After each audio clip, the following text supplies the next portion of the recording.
Hello Jurassic fans, in today's video I'm going to be making a rocky desert oasis enclosure for the Acrocanthosaurus in Jurassic World Evolution 2. Acrocanthosaurus was a genus of Carcharodontosaurid that lived during the early Cretaceous period, and its name means high-spined lizard, due to the assortment of extended neural spines along its vertebrae, which most likely supported a ridge-like protrusion of muscle down its back. Specimens of the dinosaur have been found across North America in various environments throughout Texas, Wyoming, and Oklahoma. During the Cretaceous period, those areas were mostly underwater and marshy mudflats due to the formation of the Western Interior Seaway, a large inland waterway that separated the west side of America, Laramidia, and the east side, Appalachia. While the sea wasn't fully present during the Albian and Aptian ages of the Cretaceous period, which is when Acrocanthosaurus lived, it was in the process of forming, which means most of those environments around the area were wet and swampy. Because I've already made swamp biomes on this channel, I decided to instead go for a desert oasis sort of biome, more similar to Texas and New Mexico of modern day. The original fossils of this dinosaur were discovered sometime during the early 1940s, but they weren't officially studied and classified until 1950 by two paleontologists, John Willis Stovall and Wan Langston, when they dug up their own fossils of Acrocanthosaurus. However, this discovery was only partial fragments of the body and spine, as well as a fragmentary skull.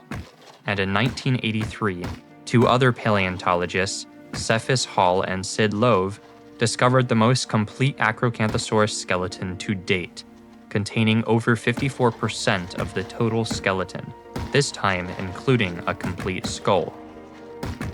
This find produced a lot more information about the animal and its history, but there were problems with the specimen, because while organic remains are normally replaced by silica and quartz compounds as they fossilize, these bones were replaced by iron and sulfur compounds like marcasite, which crumbles into powder and oxidizes when exposed to open air, releasing sulfuric acid.